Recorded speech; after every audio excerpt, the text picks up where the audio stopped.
নমস্কার, জি 24 ঘন্টা যা কলিফল স্টুডিও থেকে নীলাঞ্জনা রয়েছে আপনাদের সঙ্গে। 3:03 খবরের শুরুতে যেদিকে নজর রাখবো, এসআইআর ইস্যুতে কি নজিরবিহীন পদক্ষেপ, কি পরিকল্পনা, কি ভাবনা বিরোধী সাংসদদের, জানাবো বিস্তারিত। আমি সব্যসাচী আপনাদের সঙ্গে, যেখানে এই এসআইআর ইস্যুতেই সংসদে আবারও বিক্ষোভে তৃণমূল কংগ্রেস, প্ল্যাকার্ড হাতে সংসদের বাইরে তৃণমূল সাংসদদের বিক্ষোভ এবং তাতে সামিল অভিষেক বন্দ্যোপাধ্যায়। নিউজরুম থেকে আমি শুক্লা রয়েছে আপনাদের সঙ্গে। আর এই এসআইআর আবহেই এবার কিন্তু জাতীয় নির্বাচন কমিশনের তরফ থেকে যে সিদ্ধান্ত বিএলএ অর্থাৎ বুথ লেভেল এজেন্টের তথ্য চাওয়া হয়েছে, সেই জায়গা থেকেই তৃণমূল কংগ্রেস কিন্তু কোর্টে গেল। কি হলো জানাবো। যেমনটা আপনাদের জানাচ্ছিলাম যে এসআইআর ইস্যু নিয়ে এবার কি নজিরবিহীন পদক্ষেপ নিতে চলেছেন বিরোধী সাংসদরা। এসআইআর নিয়ে আমরা দেখছি লাগাতার বিরোধী সাংসদরা বিক্ষোভ দেখাচ্ছেন, সংসদেও এর আঁচ পড়েছে। চলতি অধিবেশনে প্রত্যেক দিন বিরোধী সাংসদরা এসআইআর ইস্যু নিয়ে সরব হয়েছেন। আর এর মধ্যেই এবার কমিশনের ভূমিকা নিয়েও সাংসদরা প্রশ্ন তুলেছেন, কমিশনের নিরপেক্ষতা নিয়ে প্রশ্ন তুলেছেন। রাহুল গান্ধী ভোট চুরির অভিযোগ করছেন। আর এই জায়গা থেকে দাঁড়িয়ে এবার কি তাহলে কোনো নজিরবিহীন পদক্ষেপ নিতে চলেছেন বিরোধী সাংসদরা? কমিশনের বিরুদ্ধে কি অনাস্থা প্রস্তাব আনতে চলেছেন তারা? যদিও অনাস্থা প্রস্তাব আনার একটা ভাবনা বিরোধীদের রয়েছে বলে জানা যাচ্ছে, কিন্তু এখনো পর্যন্ত এই বিষয় নিয়ে কোনো চূড়ান্ত সিদ্ধান্ত নেওয়া হয়নি বলেই জানা যাচ্ছে। আজকে সকালেই বিরোধী সাংসদরা, ইন্ডিয়া জোটের সাংসদরা একটি বৈঠক করেন, সেখানে এই এসআইআর ইস্যু নিয়ে নির্বাচন কমিশনের বিরুদ্ধেও তাদের একাধিক অভিযোগ রয়েছে। সেই নিয়ে তারা জোটবদ্ধ হন, জোটবদ্ধ হয়ে সরব হওয়ার পরিকল্পনা তাদের রয়েছে এবং সেখানেই অনাস্থা প্রস্তাব নির্বাচন কমিশনের বিরুদ্ধে আনা হবে কিনা সেই বিষয় নিয়ে কিন্তু এখনো পর্যন্ত চূড়ান্ত কোনো সিদ্ধান্ত হয়নি বলেই জানা যাচ্ছে। এসআইআর ইস্যু নিয়ে যেখানে গোটা দেশ তোলপাড়, বিরোধী সাংসদরা লাগাতার বিক্ষোভ দেখাচ্ছেন, সেখানে নির্বাচন কমিশনের ভূমিকা নিয়েও যেখানে প্রশ্ন উঠছে, নিরপেক্ষতা নিয়েও যেটা প্রশ্ন উঠছে, এবার কি তাহলে কোনো নজিরবিহীন পদক্ষেপ নিতে চলেছে বিরোধীরা? এই প্রশ্নও সামনে আসছে। এবার কি তাহলে কমিশনের বিরুদ্ধে অনাস্থা প্রস্তাব আনতে চলেছেন বিরোধী সাংসদরা? ঠিক কি পরিকল্পনা, কি ভাবনা বিরোধীদের রয়েছে, এই বিষয় নিয়ে বিস্তারিতভাবে জানবো। রাজীব চক্রবর্তী টেলিফোন লাইনে রয়েছেন প্রতিনিধি। রাজীব, কি খবর পাচ্ছ? দেখো, জাতীয় মুখ্য নির্বাচন কমিশনারের বিরুদ্ধে ইমপিচমেন্ট প্রস্তাব আনতে চলেছে বিরোধী শিবির, এমন একটা আলোচনা জাতীয় রাজনীতিতে অল ইন্ডিয়া কান শোনা যাচ্ছে। যদিও তার কতটা সেটা বাস্তব হবে, তার কারণ ইমপিচমেন্টের ক্ষেত্রে 14 দিন সময় লাগে সেই প্রস্তাব দেওয়ার পর ইমপিচমেন্টের আলোচনা, এবং সেক্ষেত্রে 14 দিন আগে এই প্রস্তাব দিতে হয়। মূলত এসআইআর ইস্যুতে নির্বাচন কমিশনের বিরুদ্ধে সুর চড়াচ্ছিল বিরোধীরা। সংসদের ভেতরে আলোচনা চেয়েছিল, সংসদের বাইরে তারা প্রতিবাদ করেছেন, সংসদ ভবন থেকে তারা মিছিল করে নির্বাচন গিয়েছেন এবং তার পরবর্তীতে এই পদক্ষেপ বিরোধীদের অবশ্যই জাতীয় রাজনীতিতে এবং সারা ভারতের জনগণের ক্ষেত্রে দৃষ্টি আকর্ষণের জন্য বড় পদক্ষেপ বলে অনেকেই মনে করছেন। তবে বাস্তবায়ন কিভাবে হবে তা নিয়ে এখনো সিদ্ধান্ত হয়নি, তার কারণ সংসদ অধিবেশন চলতি সপ্তাহেই শেষ হবে এবং সেক্ষেত্রে এই ইমপিচমেন্ট আনতে গেলে সংসদে 14 দিন আগে আনতে হয়। অতএব সেক্ষেত্রে পুরো বিষয়টি কিভাবে করণীয় এবং কিভাবে বাস্তবায়িত হবে সবটা নিয়ে বিরোধীরা এখনো পর্যন্ত নিজেদের মধ্যে আলোচনা করছে। এ বিষয়ে চূড়ান্ত সিদ্ধান্ত হয়নি, তবে অবশ্যই ইমপিচমেন্ট আনা হলে তা হবে বড় পদক্ষেপ। রাজীব, সঙ্গে থাকো। আজকে একাধিক সাংসদ তারা সংসদের বাইরে এই এসআইআর ইস্যুতে যেমন বিক্ষোভ করেন, তৃণমূল কংগ্রেস তাদের সামিল হয়েছিল। এর সঙ্গেই বাংলা এবং বাঙালি ইস্যু, সেই ইস্যুতেও বিক্ষোভ দেখায় সংসদ চত্বরে তৃণমূল কংগ্রেস এবং সেই বিক্ষোভে অভিষেক বন্দ্যোপাধ্যায়ও সামিল হন, যেখানে বাংলা ভাষার অপমান, মানছি না, মানব না, এই স্লোগান তুলে তৃণমূল কংগ্রেস সাংসদরা তারা সংসদের বাইরে আজকেও বিক্ষোভ দেখান এবং কল্যাণ বন্দ্যোপাধ্যায় এবং মহুয়া মৈত্র একসঙ্গেও তারা সেই বিক্ষোভে সামিল ছিলেন। অভিষেক বন্দ্যোপাধ্যায় যেরকম জানালাম ছিলেন, ঠিক কি বার্তা দেয়া হলো সেখান থেকে, কি স্লোগান, কি বক্তব্য উঠেলো জানবো। রাজীব রয়েছেন আমাদের সঙ্গে। রাজীব, দেখো, তৃণমূল কংগ্রেসের সাংসদরা তারা সংসদ অধিবেশন চলাকালীন প্রথম দিন থেকেই তারা বাংলা এবং বাঙালি ইস্যুতে বিক্ষোভ দেখাচ্ছেন এবং এই বাংলা এবং বাঙালিদের হেনস্থা করা হচ্ছে বিশেষত বিজেপি শাসিত রাজ্যগুলিতে, এই অভিযোগ তারা তুলছেন। আজকেও সংসদ চত্বরে মকরদ্বারে তারা এই বিক্ষোভ দেখালেন এবং সেই বিক্ষোভে উল্লেখযোগ্যভাবে আজকে দেখা গেল কল্যাণ বন্দ্যোপাধ্যায় এবং মহুয়া মৈত্র তাদের একসঙ্গে, এবং কল্যাণ বন্দ্যোপাধ্যায় স্লোগান দিচ্ছেন, মহুয়া মৈত্র তাতে গলা মেলাচ্ছেন।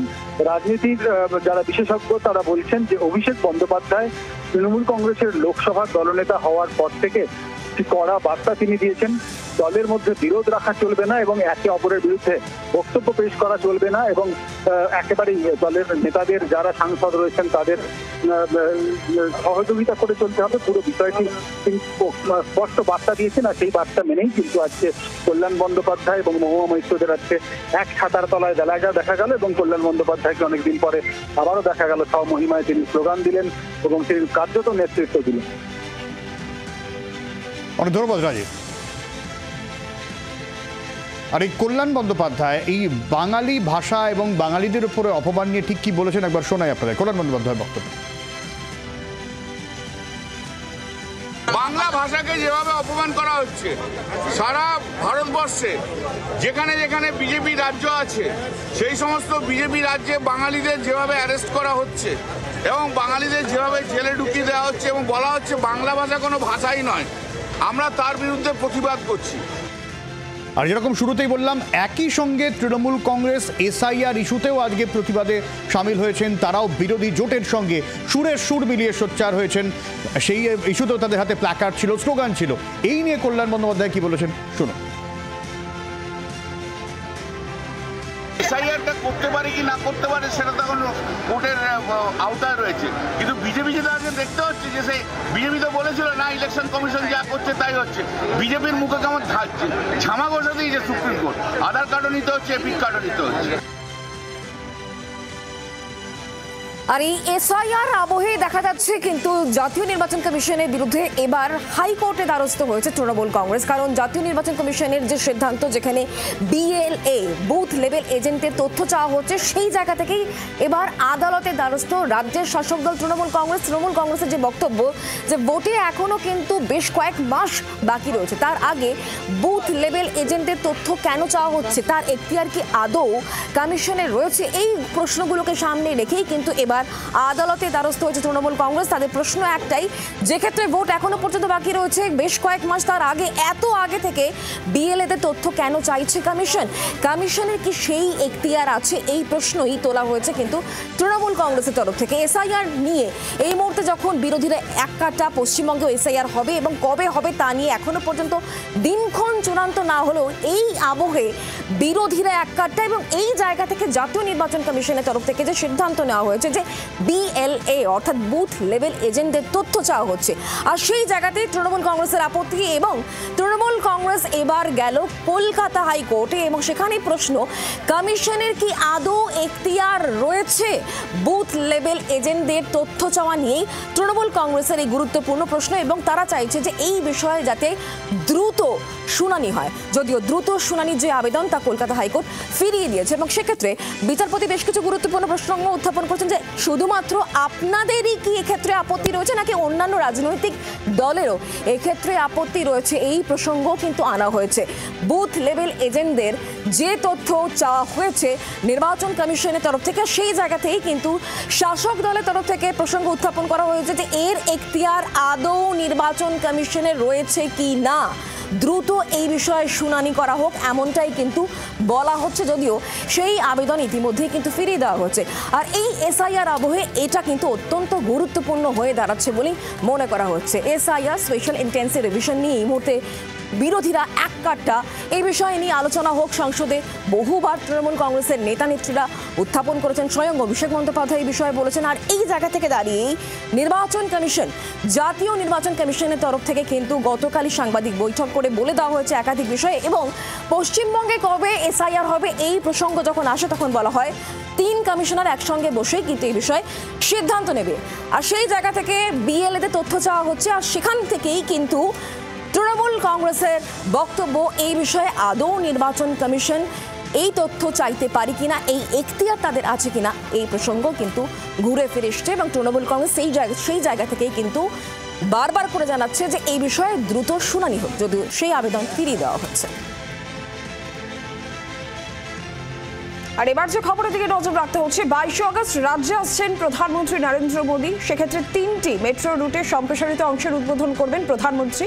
কিন্তু রেলের এই অনুষ্ঠানে মুখ্যমন্ত্রী মমতা বন্দ্যোপাধ্যায়কেও আমন্ত্রণ জানানো হয়েছিল, তবে তিনি সেই অনুষ্ঠানে আমন্ত্রণ পেলেও যাচ্ছেন না বলেই জানা যাচ্ছে। 22 আগস্ট মেট্রোর যে অনুষ্ঠান, যেখানে 3টি সম্প্রসারিত মেট্রো রুটের উদ্বোধন করবেন প্রধানমন্ত্রী নরেন্দ্র মোদী, সেই অনুষ্ঠানে আমন্ত্রণ জানানো হয় রাজ্যের মুখ্যমন্ত্রী মমতা বন্দ্যোপাধ্যায়কেও, কিন্তু তিনি সেই অনুষ্ঠানে আমন্ত্রণ পেলেও তিনি যাচ্ছেন না বলেই জানা যাচ্ছে। এবং যেটা মনে করা হচ্ছে যে বিজেপি শাসিত রাজ্যে, ভিন রাজ্যে বাঙালিদের যেভাবে হেনস্থা করা হচ্ছে, নির্যাতন করা হচ্ছে, সেই সমস্ত বিষয়গুলোকে সামনে রেখে মুখ্যমন্ত্রী রেলের এই অনুষ্ঠানে উপস্থিত থাকছেন না, এমনটাই মনে করা হচ্ছে। আর এই বিষয় নিয়ে রাজ্যের বিরোধী দলনেতা শুভেন্দু অধিকারীর কি বক্তব্য, শুনবো। আমরা আমাদের দিক থেকে প্রোটোকল মেনটেন করি, তাই সর্বক্ষেত্রে রাজনীতি এবং সংবিধানের যে পরিভাষা for the people, by the people, of the people, Mamata Banerjee change করে দিয়েছেন। For the party, by the party, of the party. তিনি প্রধানমন্ত্রীকে মনে করেন বিজেপির নেতা, তিনি বিরোধী দলনেতাকে মনে করেন বিজেপির এমএলএ। এর বাইরে তিনি বেরোতে পারেননি, এটাই দুর্ভাগ্য। রেলের অনুষ্ঠানে মুখ্যমন্ত্রী যাচ্ছে না, এই নিয়ে বিজেপির সরব হয়েছে। শুভেন্দু অধিকারীর বক্তব্য আপনারা শুনছিলেন। 22 আগস্ট প্রধানমন্ত্রী রাজ্যে আসছেন এবং সেখানে 3টি সম্প্রসারিত মেট্রো রুটের উদ্বোধন প্রধানমন্ত্রী করছেন। সেই অনুষ্ঠানে মুখ্যমন্ত্রীকেও আমন্ত্রণ জানানো হয়েছিল এবং সেই অনুষ্ঠানেই মুখ্যমন্ত্রী আসবেন না বলে জানা যাচ্ছে। সুকান্ত মজুমদারের বক্তব্য আমরা পেয়েছি, শুনবো। 22 আগস্ট যে প্রোগ্রাম আছে, সেই প্রোগ্রামটা হচ্ছে মেট্রোর প্রোগ্রাম।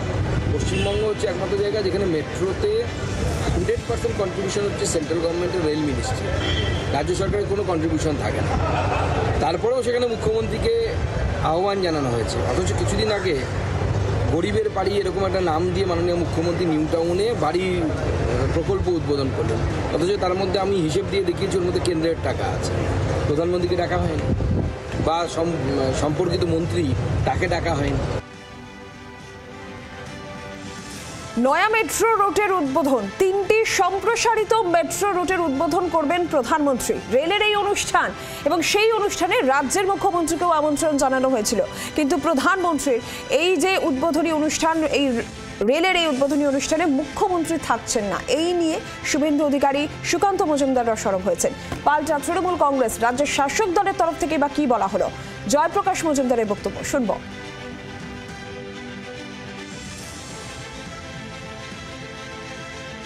মানুষকে নতুন করে বোঝাতে হবে না যে কে বাংলার উন্নয়নটা করছে। আজকে রেলের একটা উন্নয়ন, একটা মেট্রো রেলের কাজ করে বিজেপি সরকার বোঝাতে চাইছে তারাই যেন বাংলায় সব কাজ করছে। কার টাকায় করছে? বাংলার মানুষের টাকা নেই তাতে? এই আস্ফালন ভালো নয়।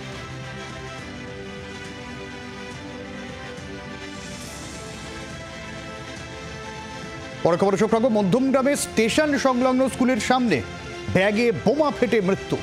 জখম ব্যক্তির হাতে যে ব্যাগ ছিল তাতে বোমা ছিল বলে মনে করা হচ্ছে এবং গুরুতর জখম হয় ব্যক্তি প্রথমে, পরে তাকে হাসপাতালে নিয়ে গেলা হলে তার মৃত্যু হয়।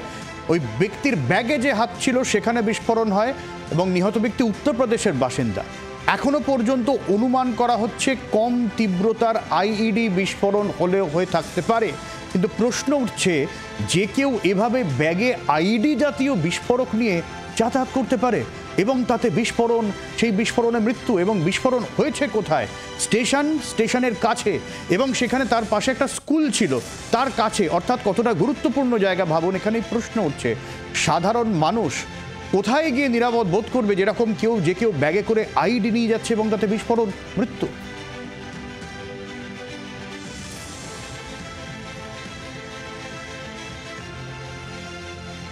স্কুলের অপর প্রান্তে বিস্ফোরণ হয়েছে এবং সেই বিস্ফোরণের তীব্রতা যে খুব একটা কম ছিল না তার প্রমাণ একেবারে উল্টো দিকে মধ্যমগ্রাম যে হাই স্কুল, সেই মধ্যমগ্রাম হাই স্কুলের যে নোটিশ বোর্ড, সেই নোটিশ বোর্ডের কাঁচ সেটা ভেঙে গেছে।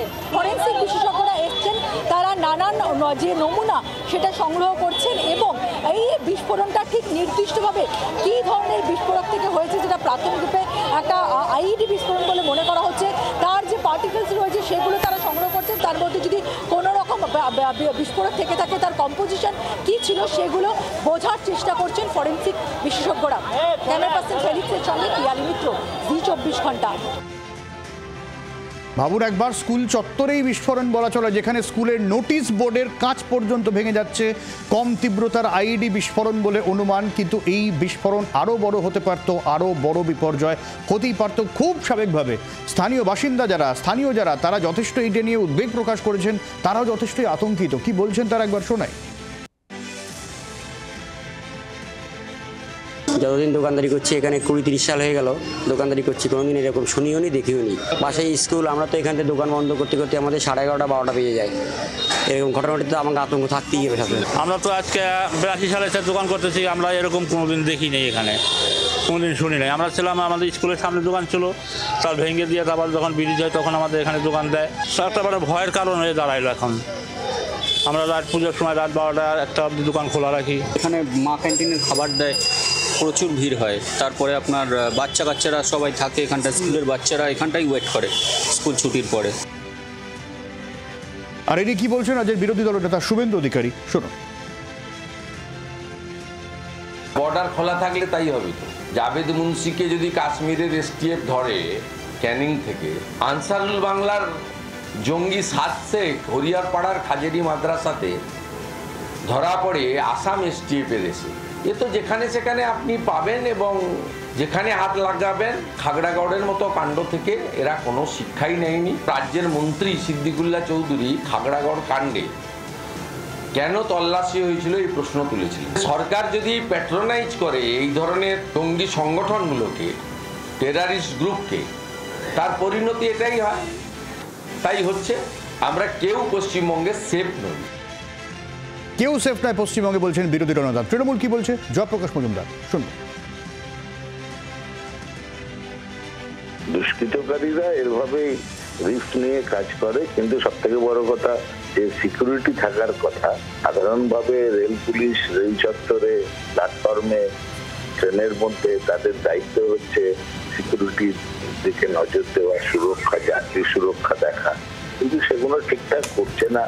রেলকে অনুরোধ করব যে সবসময় তো আঙুল ওঠে অন্যদের উপরে, আপনারা একবার নিজেদের কাজকর্ম ঠিক করে দেখুন, এটা হওয়া উচিত না।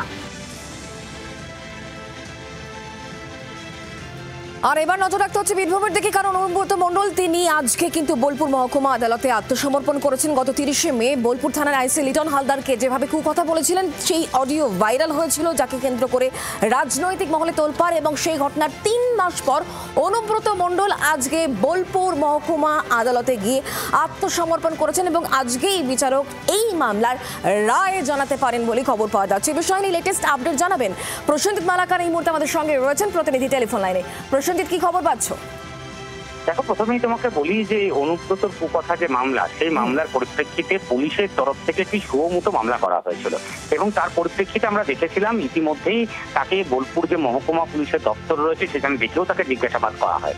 পরবর্তীতে প্রায় বলা যেতে পারে ঘটনার 3 মাস পর, কাছাকাছি 3 মাস পর আজকে বোলপুর আদালতে জামিনের জন্য আবেদন করার জন্য হাজিরা দিয়েছেন অনুব্রত মণ্ডল। সকালবেলায় প্রথম পর্বে তিনি গেছিলেন, গিয়ে স্বাক্ষর করে এসেছিলেন। আবার 2টোর পরে, যেহেতু শুনানি শোনানোর কথা, ইতিমধ্যে আদালতে হাজির হয়েছেন অনুব্রত মণ্ডল। সেখানে তিনি রয়েছেন, মামলার শুনানি চলছে এমনটাই আমরা জানতে পারছি। ফলে সব বিষয়ে দাঁড়িয়ে এরপরে তার জামিন আদালতের বিচারক দেন কি দেন না, সেটাই কিন্তু সব থেকে বড় দেখার বিষয়। এবং এই গোটা মামলায় তুমি জানো যেভাবে রাজনৈতিক ঝড় উঠেছিল, যেভাবে বিতর্ক শুরু হয়েছিল, তাতে এখনো পর্যন্ত কিন্তু একদিকে যেমন বিরোধীরা এই ঘটনায় অনুব্রত মণ্ডলকে গ্রেপ্তারের দাবি জানাচ্ছে, অন্যদিকে এই ঘটনায় কিন্তু ইতিমধ্যেই পুলিশের তরফ থেকে যে মামলা, সেই মামলার পরিপ্রেক্ষিতে তদন্তের অগ্রগতি কতটা, সেটাও কিন্তু আজকে আদালতে পুলিশ পেশ করবে। ফলে সে জায়গায় দাঁড়িয়ে কতটা তদন্তের অগ্রগতির তথ্য তারা পেশ করতে পারছেন সেটাও দেখার বিষয়। পাশাপাশি বিচারকের কাছে যে জামিনের আবেদন অনুব্রত মণ্ডল করেছেন, সেই জামিন বিচারক মঞ্জুর করেন কিনা সেটা দেখার বিষয়। অন্যদিকে কার্যত বলা যায় যে শেষমেশ অনুব্রত মণ্ডল কিন্তু আদালতে জামিনের জন্য আবেদন করলেন। তার কারণ ঘটনার পর থেকে সব থেকে বড় প্রশ্ন হয়ে উঠেছিল পুলিশ কেন তাকে গ্রেপ্তার করছে না, কেন অনুব্রত মণ্ডল জামিন নিচ্ছে না। এই ঘটনা পেরোতে প্রায় 3 মাস কাছাকাছি পর শেষমেশ কিন্তু বোলপুর আদালতে জামিনের জন্য জন্য আবেদন করলেন অনুব্রত মণ্ডল, এবং সেখানে দাঁড়িয়ে আজকে বিচারক জামিন দেন কিনা সেটাই সব থেকে বড় দেখা। নজর থাকবে আমাদের সেদিকে। ধন্যবাদ প্রসেনজিৎ। আর এবার যে ছবি আপনাদের দেখাবো সাগর দিঘির ছবি, যেখানে দাউ দাউ করে জ্বলছে বাস। হঠাৎের যদিও কোনো খবর নেই, যাত্রীরাই প্রথম ধোঁয়া দেখতে পান। নিরাপদের সমস্ত যাত্রীদের বের করে আনা সম্ভব হয়। সেই বাসের ছবি দেখুন, এইভাবে দাউ দাউ করে জ্বলতে থাকে বাস। কিভাবে আগুন লাগলো পরিষ্কার নয়, তবে যেটা মনে করা হচ্ছে কোনো যান্ত্রিক ত্রুটির কারণে এই আগুন লেগে থাকতে পারে। বাস যাত্রীদের নিরাপদে বের করে আনা সম্ভব হয়। হতাহতের কোনো খবর নেই, বড় দুর্ঘটনা এড়ানো গিয়েছে।